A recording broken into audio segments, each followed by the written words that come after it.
bakit kayo maraming kliyente at bakit kayo binabalik-balikan naman? Una.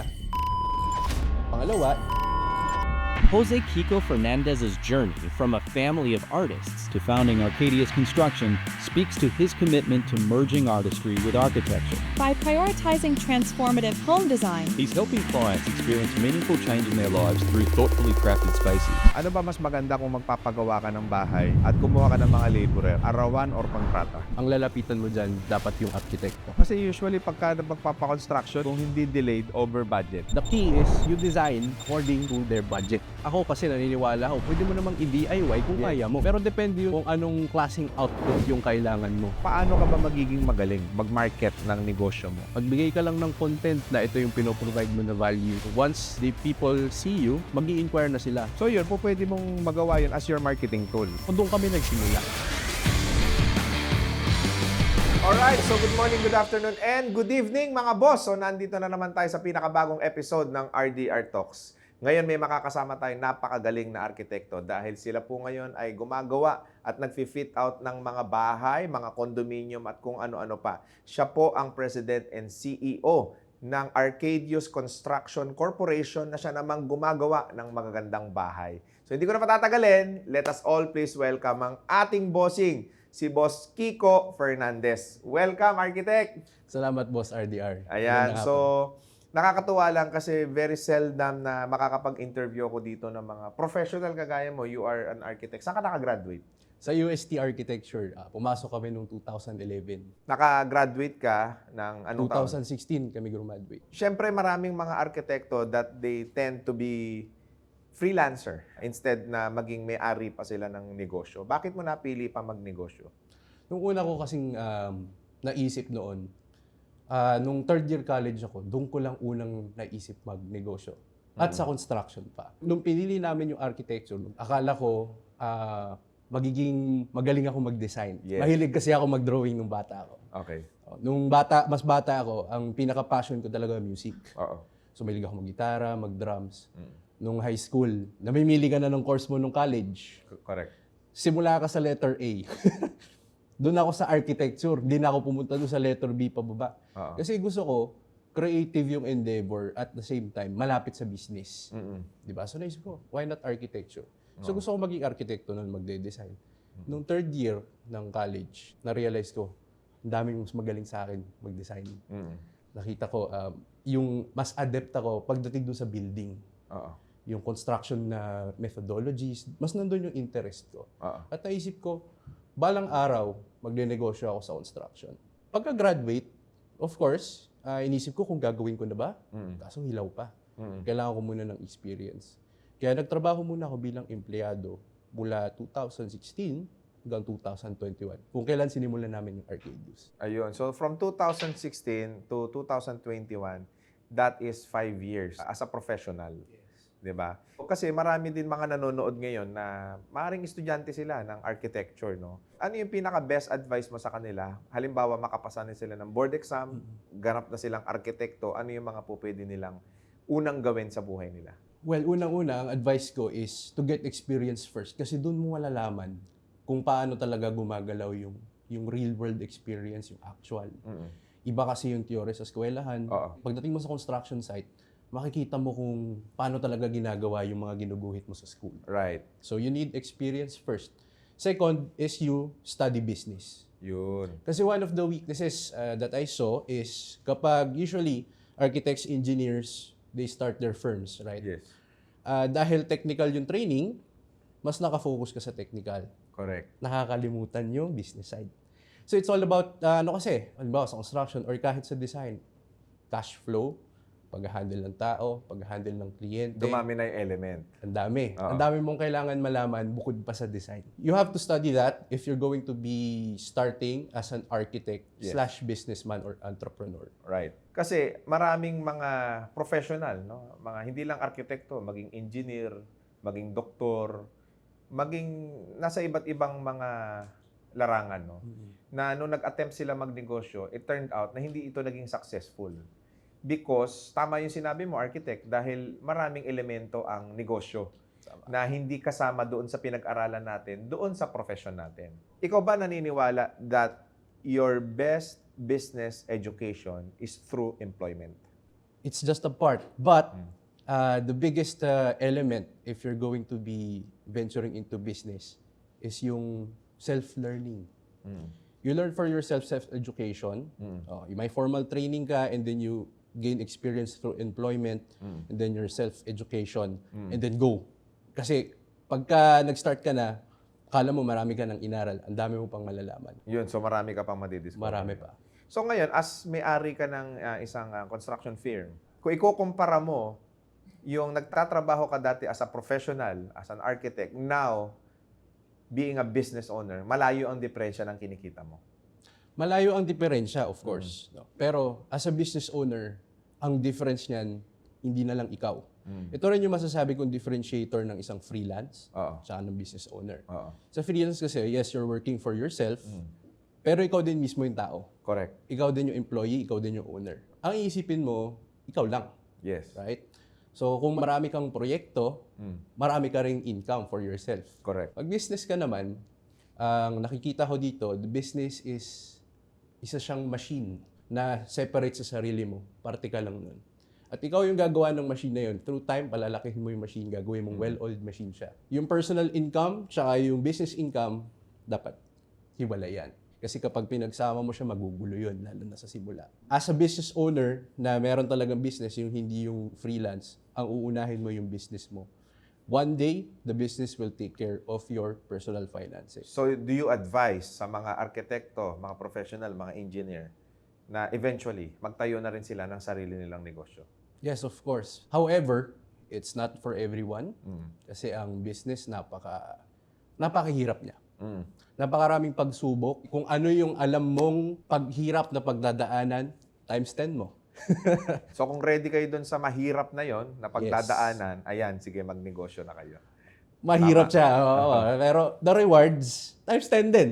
Okay. So, nandun yung rewards if you do it right and if you do it for the right reasons. Right. Kasi ako naniniwala ako, maraming gustong magnegosyo ngayon, marami tayong nakikita sa social media na nakaka-inspire, yumayaman dahil sa negosyo. Marami sa atin, kung gustong yumaman, magnenegosyo. Sa tingin ko, kulang na dahilan or kulang na motivation yun kung gusto mo lang yumaman. Ang galing. Sa tingin ko kasi, kailangan mo mag-provide ng value. At yung value na yun, dapat nagme-make sense sa kung sino ka. Hindi yung kung may naisip kang may uso ngayon, yun na yung gagawin mo. Right. Para ka lang yumaman. Although, syempre, may mga anomalies Correct. na nagsasucceed doon. Pero kung gagawin mo siya in the long run, na tipong work does not feel like work, parang yung may work-life balance, hindi nga ako naniniwala doon as a business owner. Integrated siya. Paano yun? Karamihan sa atin, magtatrabaho ka, pagkatapos pag 5 o'clock na clock out ka na. Ako, as a business owner, integrated siya na hindi ko na iniisip yung balancing yun. As one siya. Wala akong binabalance. So, kumbaga, technically, hindi ka na nagtatrabaho. Hindi ka rin nagninegosyo. You just enjoy the process. Yung trabaho ko parang laro. Yung trabaho Yan ay siya. buhay. Yes. Yung negosyo ay buhay. Yes. Kumbaga, unquantifiable na siya. Unquantifiable na siya. Lifestyle na siya na hindi Right. mo na siya binabalance. Hindi ko naisipin negosyo ko. Tama. Magre-relax na As a ako, business ganun. owner, talagang wala ka ng time eh. Tama. Talagang mawawala na yun eh. Wala nang clock in, clock out. Wala na nun eh. Wala ka na ring boss. Kumbaga, you handle your own. No? So, kaya dun sa mga professional na gustong sumugod sa pagninegosyo, if you are ready for that kind of lifestyle, yun yung kakaharapin ninyo. Ang masakit nito, as a professional, sigurado ang kita mo. As a business owner, hindi. Hindi. Ayun, yun yung malaking disadvantage of being a business owner. So, pero bago natin pag-usapan yung matagumpay na negosyo mo, architect, no? Saan ba nanggaling? Sino ba si Architect Kiko Fernandez? I come from a middle-class family. We are a family of artists. So, singer and musician, saka umaarte din ang aking magulang. Kapatid ko din ay nasa industry ng showbiz. So, I come from a family of creatives nga. And ako, passionate ako sa music. Yeah. Kala ko nga magiging rockstar ako. Kaso, gusto kong yumaman. Parang yung sugal ng pagiging sikat na musikero ay sobrang hirap sa nakikita ko. No? So, I thought of a more stable career basically. But aligned pa rin na being a creative.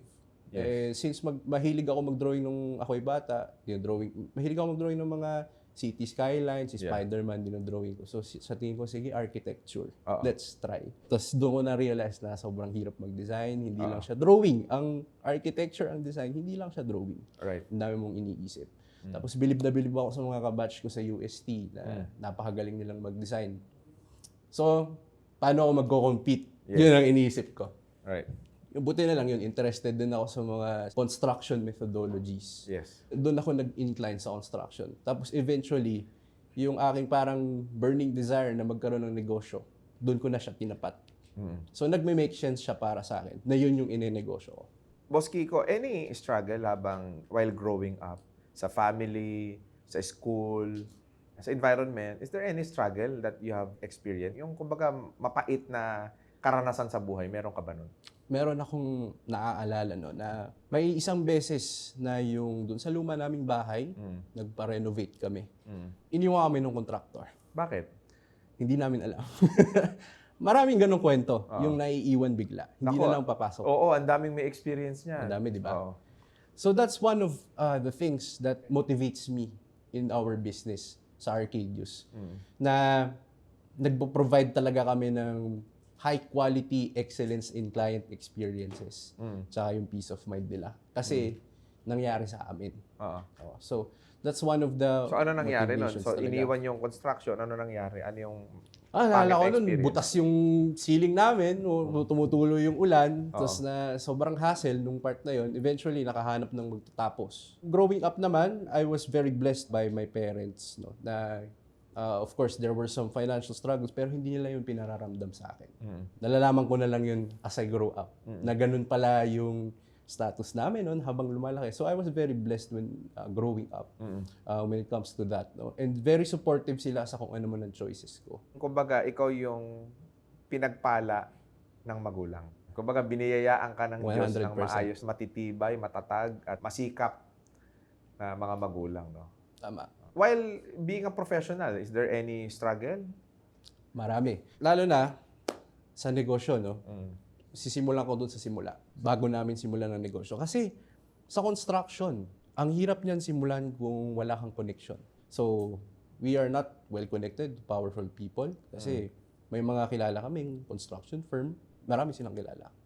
So, that's how they get their projects, right? If your circle is more well-off financially, Yes. yung clientele mo nandun, dun ka umiikot. Okay, so ang isang advice mo sa mga professional, ang nakukuha ko ngayon, is you have to develop your circle of friends That's one, yes. and circle of connection. Yes. Because in that way, dun lang kayo makakapangliyente. Ito yung ginawa namin. Kasi wala ako noon nung simula. Of course, bago ka eh. Oo. So, you don't need that when you start. But you need that when you grow. So, paano kami nagsimula nun? Kasi doon kami nag-hesitate. Wala tayong kilala. Paano tayo kuha ng kliyente? Ganyan. So, mabuti na lang ngayon din, may social media na. Marami ka nang pwedeng abutin. May pwede kang magpakilala. Magbigay ka lang ng content na ito yung pinoprovide mo na value. So, kung doon kami nagsimula, nagpo-post lang kami ng video na nagpupukpok yung mga team namin. Yes. Ganon.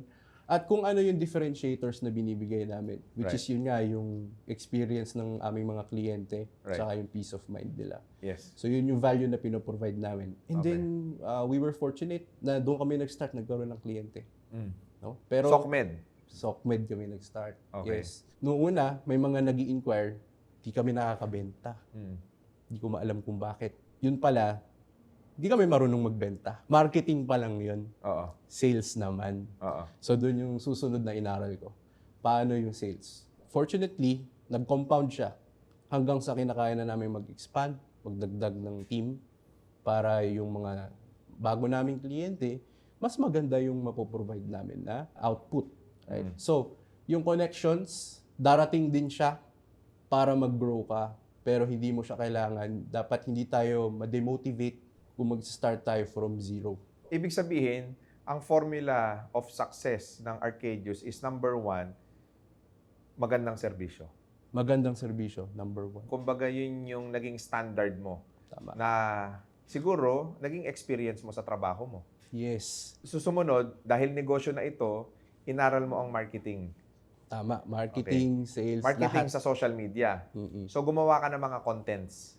Yes. Oo. Gumawa kami ng mga content Okay. kung ano lang yung kaya namin nun.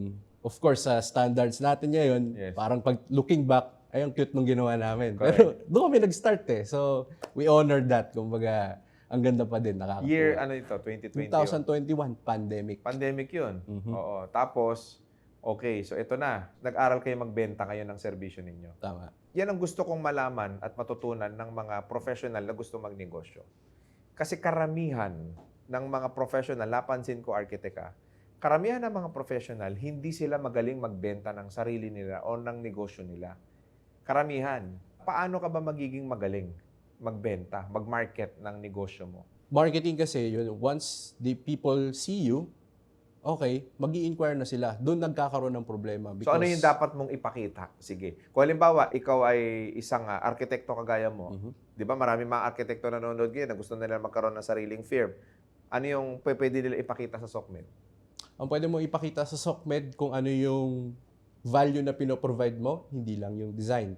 Hindi lang yung design kasi marami na yun. Maraming magaling mag-design. Oo. Ano pa ba ang mabibigay mo? Kasi para sa akin, ang ibibida mo pag nagbebenta ka, yung kliyente, hindi ikaw. Okay. So Kaya- ano yung pwede mong magawa sa ganitong space, for example? Correct. Okay. Kung ano yung meron sa kanya, hindi yung ginawa mo sa iba. So kung paano ma-visualize ng mga tao sa social media kung ano yung ginagawa mo. Yes. Example, you only have a 5 square meter space. Pwede bang maging bahay yan? Yes. Kailangan mapa-visualize mo sa tao yon kung ano Yes. yung mga possibility na Yes. po pwedeng gawin. Kasi nauuso ngayon yan sa TikTok, Mhm. yung mga reels na mga 1 minute, maliit. o yung mga maliliit, 5 Tama. square meter na nagiging bahay. So yun, po pwede mong magawa yun as your marketing tool. Pwede. Ang dami. Yung mga ideas mo, pwede mong ibigay doon. Mm. Pwede mong ipakita sa mga tao kung ano yung mga ideas mo. Pag lumapit na sila sa'yo, that's when magfo-focus ka sa kanila. Okay. Ano po yung space nyo? Anong kailangan yung gawin? Magkano budget? Yun, very important. Kasi yun yung magde-determine kung pwede o hindi. The key is, you design, bilang the architect, you design according to their budget. Mm. Yun yung pinaka-importante. Correct. Kasi walang kwenta kung gagawa ka ng design, hindi naman mapagawa sa construction. Correct. Right? Kasi yun yung para sa akin, yung design mo, nasa papel lang siya. Mm. Eh, ang reason kung bakit ka nagpa-design is para maging totoo. Oo. Diba? Ibig sabihin, kailangan client matching. Yes. Tama? Anong Tama. need? Magkano budget? Tama. Okay, we can cater that. Yes. Kasi may mga professional na kagaya mo, Arky, na mapili. Na kapag ka medyo maliit lang yung gagawin, hindi na nila gagawin. Kumbaga, ang focus nila yung sa mga malalaking project. Mhm. So, based on your experience, saan mas malaki ang kita? Sa malalaking project or doon sa mga maliliit na project? Depende. So, minsan kasi, kapag sa maliit na project, it takes faster. So, kung nakafocus ka sa maliliit, Marami. quantity Oo. ang laban mo. Oo. Pag malaki naman, matagal. Right? Minsan, matagal ka din mababayaran. Oo. Pag maliliit, you divide the risk. Mm. So kami, naiintindihan ko yon yung mapili. Kasi eventually, when you go up your levels sa iyong business, kinakailangan mong maging mapili kung hindi mo na mahahandle lahat. Kasi meron kang finite amount of resources. Pagdating sa construction, talagang ano yan it's a logistical challenge na hindi siya yung parang produkto na mamamass produce mo. Kada construction project ay parang custom made siya. So walang pareho. Kaya kailangan mo rin ilimit yung sarili mo para hindi ka ma-overload na hindi mo na ma-cater yung mga kliyente ng maayos. Ito, Arky, meron akong tanong. Ano ba mas maganda kung magpapagawa ka ng bahay at kumuha ka ng mga laborer? Arawan or kontrata? Kukuha ka ng architect Bakit? para sigurado yung project mo na according to standards. Ang lalapitan mo dyan, dapat yung arkitekto. Yung Kailangan professional. meron kang design. Yes. Para at least hindi ka ma-over budget sa mga laborer. Yes. Tsaka parang merong professional by your side, technical side. Kasi maaaring na may experience ka na before, sa tingin mo, alam mo na yung ginagawa mo. Pero hindi talaga, marami kasing aspect my advice is, kung meron kang ipagagawa, you hire the architect, kailangan may design muna. Tapos, yung advice niya, sa kanya ka makikinig kung ikaw ba mag-hire ng mga tao na arawan, kontrata, mag-hire ba ng contractor, or kung mag-hire ka ng design and build para as one. So, ibig sabihin, mas makakatipid ako kung may kasamang professional yung construction ko. Mismo. Halimbawa, condominium, napakaliliit lang, 40 square meter, kailangan pa ba ng arkitekto nun? Yung sa mga condominium, halimbawa mag-fit out ka, di ba? Ako kasi naniniwala ako, pwede mo namang i-DIY kung kaya mo. Yes. Right? Pero depende yun sa ine-expect mo. Kung anong klaseng output yung kailangan mo. Kung magde-decorate ka lang, maglalagay ka ng mga upuan, sala, furniture. Walang harm kung ikaw lang ang gumawa. Right? Kasi taste mo naman yun as the owner, okay lang. Pero kung gusto mo ng professional, doon ka mag-hire. Pero yung mga katulad ng bahay na itatayo mo mula sa lupa, yes. kailangan mo ng professionals talaga doon. Kasi yung safety mo din ay nakasalalay. Kasi marami ngayon na sukdulan makatipid, no? Hindi na sila kumukuha ng mga professional. Now, ang nangyayari, imbis na mapamura sila, napapamahal sila, at ang mas masakit nito, nagiging delikado pa. Totoo. So, is there any experience na meron kayong ni-repair na talagang nung nakita ninyo, grabe yung ginawa doon sa construction? Meron. Nung nagsisimula kami, meron kaming siguro 2 o 3 proyekto na itinanggap na iniwan ng previous. So Iniiwan, sinalo. bakit? Ang maaaring dahilan ay kinulang na yung budget nila, hindi nila napaikot ng maayos, or hindi na sila nagkasunduan nung kliyente, nung may-ari. No? So nakakita na kami ng mga project na nung sinimulan namin, kamot-ulo talaga ang itsura. So yun yung kinakailangan naming ayusin. Ano yung kamot ulo na itsura? Bakit? Anong Mali ginawa? yung mga installation, pangit yung pagkabit ng mga tiles, halimbawa. Ayun. Yung mga ganung bagay. Oh, kasi nakakakita ko minsan sa TikTok tsaka sa Facebook. Mahilig ako manood kasi ng mga construction eh.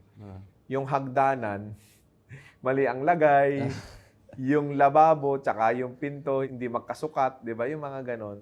Talagang ano yan eh, sobrang sakit sa ulo niyan eh. Sakit sa ulo. Might as well kumuha na lang kayo ng professional na gagawa niyan para sa inyo. Kasi yan pinag-aralan nila. So dito na nagwo-work yung tinatawag nila na diploma. Tama. 'Di ba? Kaya nga Yes. nag-aral 'yan, kaya nga diplomado 'yan eh. Yan ang expertise niyan. So, architect, may tanong ako no, kasi maraming mga interior designer ngayon ang hindi naman arkitekto, pero nakakakuha sila ng mga project. Anong masasabi mo tungkol doon? Yung interior designer is a separate profession, Yes. but related to the architect. Architecture, yes. So interior designer naman, ang madaling explanation dito, halimbawa meron kang floor plan or yung bahay mo naka 3D. Pag binaliktad mo siya, lahat ng malalaglag ginagawa ng interior designer yan.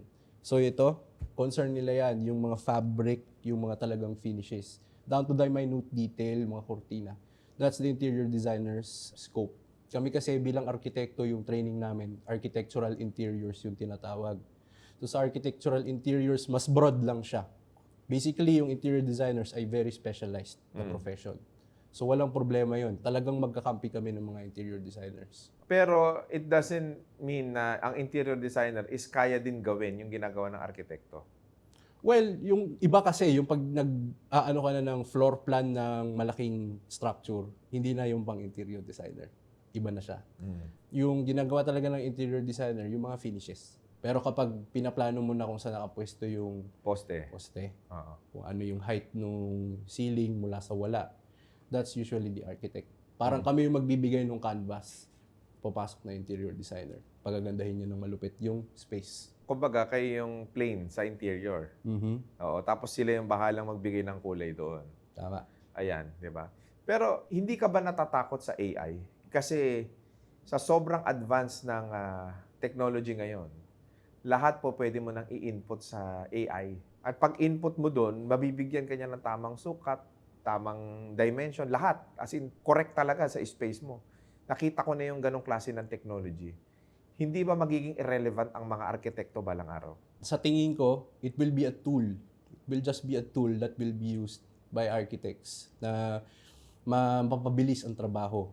Pero kapag, halimbawa, for the general public, gagamitin mo siya, yung mga inputs na kinakailangan ay hindi mo mabibigay ng maayos para mag-generate yung AI ng output na kinakailangan mo. Paano mo Yun ang nasabi? nakikita ko. Kasi kulang pa sa ngayon. No? Kulang pa. Pero halimbawa, Eventually, mag-evolve. mag-evolve siya, di ba? Nakikita ko siya, magagamit natin for interior design, which is walang problema sa akin kung i-DIY mo. Right? Halimbawa, bahay mo naman, gusto mong i-decorate, okay lang, right? Pero kung gagawa yan ng gusali mula sa wala, yung AI, sa tingin ko, hindi yun aabot sa level na kaya ng mga trained professionals. Yung kung ano man yung igagaling ng AI, magiging tool siya ng mga trained professionals. Okay. So, magiging relevant pa rin ang pagiging arkitekto, engineer. Hindi mawawala sa Hindi tingin ko. mawawala Hindi yan. mawawala. On your own experience, ilan na yung mga nagawa mo? Sa Arcade Use, ang projects namin around 40 na. 40 finished 40, projects. yes. Sa ganyan na mga ginagawa mo, majority of those are Well, majority of our projects right now sa Arcade Use ay more on condominium fit-outs. So, Condominium. actually, half nun. Mm. Right? And we also do yung mga ground up na mga residential or commercial. We also do offices, clinics, restaurants, mga commercial naman. Plus yung major renovation. I say major kasi dapat malaki na renovation ng bahay. May mga clients kami na for example, yung mga house nila, ancestral house, luma na pamana nung anak. So yung anak yung gagawa namin. I-tailor fit namin sa kanilang lifestyle yung lumang bahay. Magiging parang bago siya ulit. Kaya ako natatanong yan, no? Yung mga scope of work. Kasi marami naghahanap dito sa channel ko na gusto nila magpa-build ng mga commercial spaces.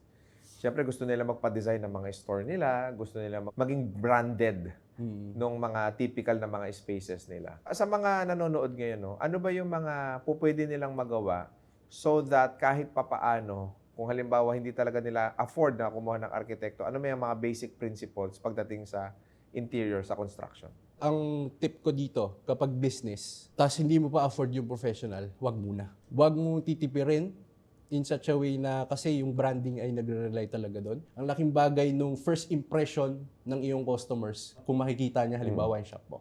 Ang laking bagay ng first impression. So you invest on that professional. Of course, kailangan mo hanapin kung sino yung makakamit ng vision mo. You invest on that professional para yung unang go mo, tama na, hindi ka magsisisi na DIY mo tapos nag-fail. Hindi mo alam na may kinalaman pala yung design mo doon. Kasi DIY mo, tinipid mo siya. So kung titipirin mo yung shop mo, mararamdaman ng customers mo yun, titipirin ka rin doon.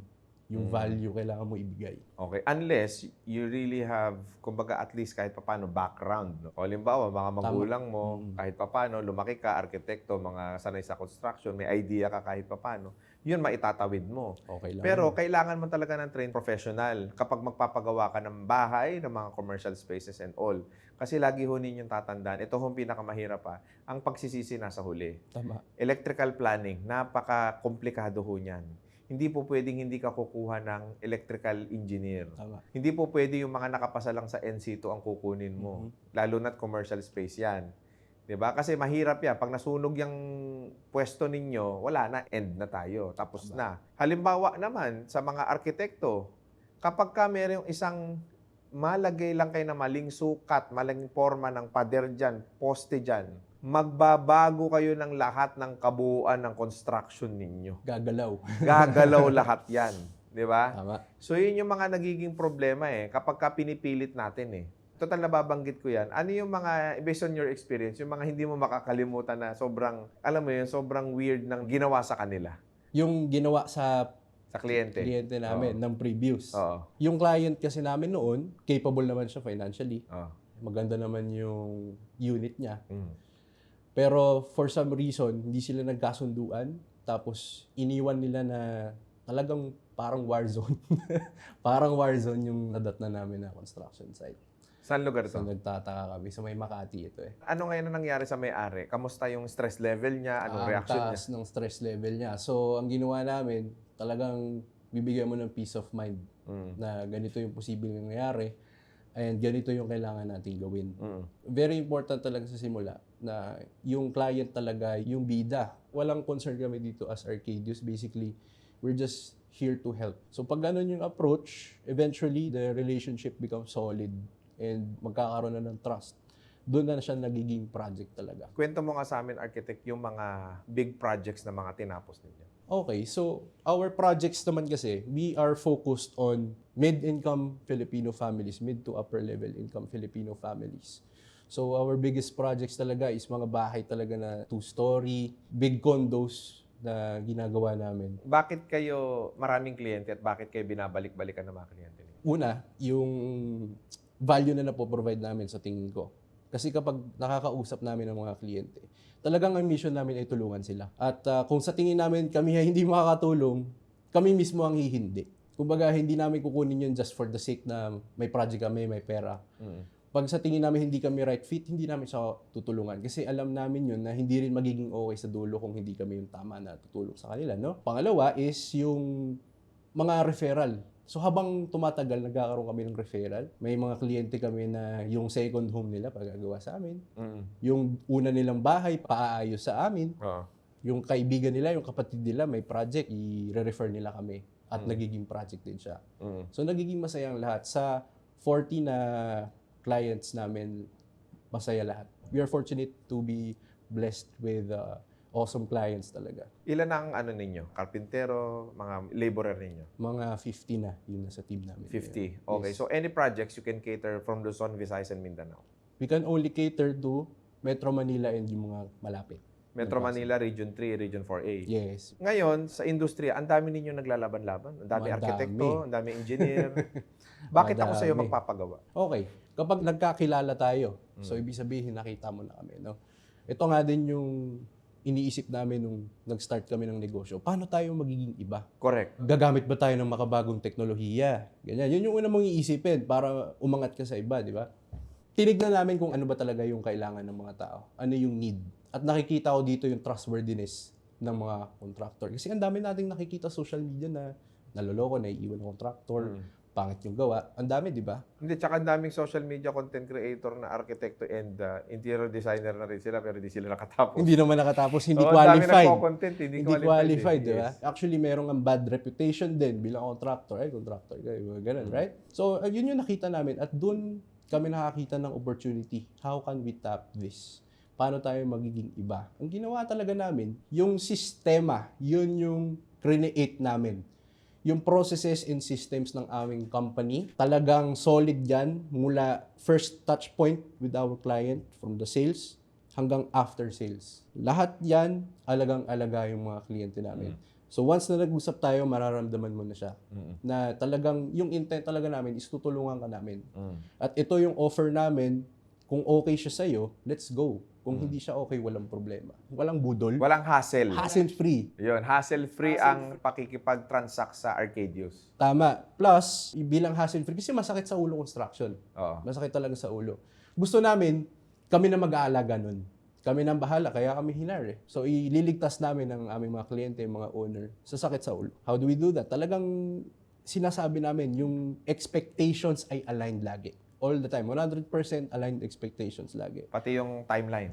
Mismo. Pati yung timeline. Ang mga project namin, rarely delayed yan. Rarely. Kung may na-delay, isa, dalawa. Oo, kasi usually pagka magpapa-construction, laging kung hindi delayed, over budget. Oo, kasi ako, Tama. kagaya ngayon, architect, nagpapagawa ako ng resort. Ang forecast namin, ito lang budget, X amount. Eh, dun pala, sa bakod pa lang, tsaka sa, pa lang, sa pagtitibag pa lang, tsaka sa pagbubuo, kulang na. Hindi kami nag-over budget. Kasi set na talaga yung expectations. Nako-compute nyo yun hanggang sa pinaka huling piraso ng pako? Nako-compute namin yun. So, ang ginagawa namin ganito, may mga project kasi na imposibleng malaman mo. For example, magre-renovate ka. Kasi magbubukas ka halimbawa ng pader, tapos may makikita ka doon na hindi mo na-consider nung dinedesign mo pa. So, doon magkakaroon. Yung mga ganung bagay, RDR, kino-communicate namin yun para hindi mabigla yung kliyente. Correct. Pero kapag hindi ganun yung situation, considered na namin yun. Lalo na kung sa amin yung design. We rarely go over budget. Plus yung sa timeline, ang sinasabi namin, realistic.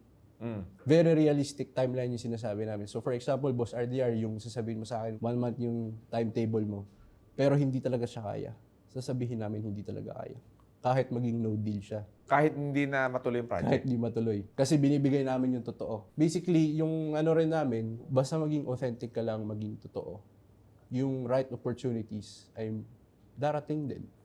Plus, kumbaga walang madidismaya. Kasi binigay mo eh. Binigay mo yung totoo, binigay mo yung totoong ikaw, yung information. Right. So, kung hindi pwede, edi hindi pwede. Pero kung okay sila, kaya nagiging maganda yung relationship. Gaano kahalaga na dapat authentic ka sa mga transaction mo? 100%. 100% very important. Para sa akin, kapag naglalagay ka ng maskara, or parang hindi ka nagpapakatotoo, hahabulin ka din sa dulo eh. Totoo yan. Hahabulin ka din sa dulo. Totoo yan. Kasi yun nga kumbaga honest to goodness transaction is the best transaction. Yes. Kasi there's already an expectation na ito talaga yung naset natin, napag-usapan natin. Kumbaga ba, yung salita mo ay napanghahawakan, yung laway mo ay naisasanla. Yes. Dapat ganon, di ba? In every transaction that you will be doing, di ba? Alam mo, architect, no, yan yung isa sa pinaka magandang prinsipyo ng success. Because sa akin din, in years of doing business, yan yung siguro maipagmamalaki ko, no, na isa sa mga traits and characteristic ko as a business owner. Na kapag kami ipinangako kami, sinabi namin maganda, sinabi namin ganito, dapat yun mismo. Yes. Na kahit nag-render ako ng service, kahit binigay ko ng lahat, kung hindi ka na-satisfy sa akin, I'm willing to give your money 100%. Balik mo. Yes. Oo. Money back guarantee ang transaction. Bakit? Kasi in that way, dun mo lang mapuprove that how credible you are as a business owner. Totoo. Because credibility is more valuable than money. Yes. Because your credibility is your wealth generator. Tama yun, Boss RDR. Di ba? Yes. Kami din, meron kaming somewhat money back guarantee. Nagpo-provide kami ng mga insurance sa aming mga kliyente. Oo. So, third-party insurance providers, para insured yung project nila. Oo. Right? Tapos, tama yung sinasabi mo. Kung ano yung sinabi mo, yun yung mangyayari. Correct. It's very instilled in our company. Lahat, kahit sa aming mga construction workers. Kailan matatapos ito? Sa Friday yan matatapos. Oh, sa Friday talaga siya matatapos. So everyone is accountable sa mga sinasabi namin. So that's instilled all throughout the company. At kung ano yung sinabi namin sa aming mga kliyente, yun talaga yun. Kung sakaling meron kaming unforeseen circumstance na hindi mangyayari yun, as soon as alam namin, i-communicate namin siya. So kung ayaw mo ng sakit sa ulo, mag-arcade juice ka. Di ba? Kasi ako danas ko yan. Lagi ako nagpapagawa. As a matter of fact, no, studio bago gawa, may resort na naman ngayon, yung office ko. Kung mapapansin mo naman, architect, di ba, na hindi biro kung paano tayo magpa-construct, no? Danas na danas ko yan. Naranasan ko yung sinasabi ko sa yung sakit sa ulo, yung mga tao hindi pumapasok, mali-maling mga electrical wiring. Kaya mas maigi talaga kumuha ka na lang ng professional. So, how can you actually guarantee na ang service ng Arcadius is different from other firm? When it comes to the output, of course, we promise high quality talaga. Pero yung quality, it comes in levels. For example, sa kotse, Mercedes-Benz is high quality, but the Toyota is also high quality. Pero magkaiba siya ng level, right? So, depende yun sa i-avail nung client. But yung quality na i-deliver, ayun yung expected. So that's one. Pero kasi, pag kinumpare mo kami, para sa akin, madami namang magaling. Ang dami magaling na architect, ang dami magaling na builder. Ang talagang differentiator namin is yung sistema namin na ginawa ng processes. Nasa process talaga. Kung paano sa simula hanggang after, kahit na i-turnover mo na, magkaroon ka ng problema. Basta good ang relationship namin with our client, kahit after 1 year, 2 years, may nangyari, babalikan namin siya. So parang yung nagsisimula kami, business transaction. At the ending, parang magkaibigan na din kami. Ang galing. Okay. So before we end in this interview, dami ko natutunan sa construction, no, na talaga kailangan natin ng professional. Yes. Importante pa rin talaga na wag na tayo mag-eksperimento. Walang iniba yan sa mga nagkakasakit eh. May sakit ka na nga sa albularyo ka pa nagpunta. Tama. 'Di ba? Sa doktor ka na dumiretso. Pagdating naman sa bahay, papagawa ka, kuha ka ng architect, kuha ka ng engineer. Hindi baling magbayad ka sa professional. 'Di ba? Nakakatulong ka rin na magawa ng mga professional yung trabaho nila, kumita sila from there kasi yun yung pinag-aralan nila. Masarap din na pakiramdam yun. Pero ang pinaka-importante dito, ang peace of mind kasi hindi mabibili. Yun. Peace of mind. Pwede ba natin ipakita sa mga viewers natin yung mga nagagawa ninyo so that ma-visualize nila kung paano kayo tumatapos ng bahay? One of our renovation projects also, this is in Parañaque. Ito, may second floor siya, na kapag tumapak ka, doon sa sahig, lulusot yung paa mo. So, kailangan Ganong kalala. Ganong kalala. Parang may games ka doon na tatalon-talon ka. Na, Takeshi's Castle, mga ganyan. para hindi ka malaglag. Oo. So, talagang sira-sira na yung bahay na to. This was the home of the parents of our clients. Inayos namin siya. So, yung style nito is industrial. Kasi yung bahay, talaga para siyang rectangle lang na walang mga division. Para siyang warehouse, ganun. Pero solid yung mga buto niya. Ginawa namin sa taas, may partitions na of course para sa kwarto ng mga anak because this is a family also. And then, ito yung ginawa namin. Yung mga walls ng mga kids ay iba-ibang kulay. So, mas naging playful. Sa baba naman, more on the concrete, kulay black, industrial style. Right. Right? Tapos yung mga ilaw, mga track light. Right. So, ganito yung ginawa naming design. Kahit yung kusina, mukhang industrial, mga stainless Nagbago na, no? Bagong-bago. Biglang gumanda na. Yes. Oo. So, yun. Meron pa ba? Eto pa. Ito yung isa sa mga paborito naming kliyente. No? Paborito namin project. Saan lugar yan, boss? So, ito yung sa Rockwell. Yung aming dear client ay very passionate sa kanyang design. So, nag-downsize sila ng home. No? They came from a ground-up home na magiging condo siya. And talagang tinilor fit namin siya according to their style, their taste, at lahat ng kinakailangan nila. So, kung makikita mo dito, magre-reflect talaga yung character ng owner. Kasi that's what we do. We work with the owners talaga kasi we believe that the client is always right in terms of taste. Okay? Naging maganda yung kinalabasan nito. One of our favorite projects. Talagang very, very detail-oriented ang naging labas nito. Of course, merong mga changes along the way. Pero overall, everyone's happy with the output. Ayan, ang ganda. So, ano pang inaantay ninyo? Kung may ipapagawa kayo, di mag-inquire na kayo sa Arcadius. No? Ang galing, no? Architect, hindi ko ma-imagine na from ganito ang condition niya, nagiging ganun, no? Iba talaga nagagawa kapag professional yung kinukuha mo talaga. Para sa lahat ng gusto magpagawa ng mga bahay, commercial space, condominium units, at mga major renovations, pwede nyo po hanapin ang Arcadius Construction Corporation sa Facebook, Instagram, YouTube. Meron din kaming website, www.arcadiusconstruction.com. You can also call us at 0916-321-6094. Maraming salamat. Arky, napakadami ko natutunan and I hope na makapag-guest ka ulit dito para naman doon sa mga gusto pang magpagawa ng mga makapag-add pa tayo ng value sa kanila. Of course, yung mga commercial spaces, mga condominium, mga bahay ninyo, di ba? So, nakakatuwa din na meron tayong ganitong klase ng content kasi maganda yung negosyo mo. Nakakatulong ka sa maraming tao. I honor you and acknowledge you with that. And of course, sa mga viewers natin, kung talaga naghahanap kayo, nandito na ang Arcadius. Maraming salamat, Arky. Muli, maraming salamat and God bless sa inyo lahat.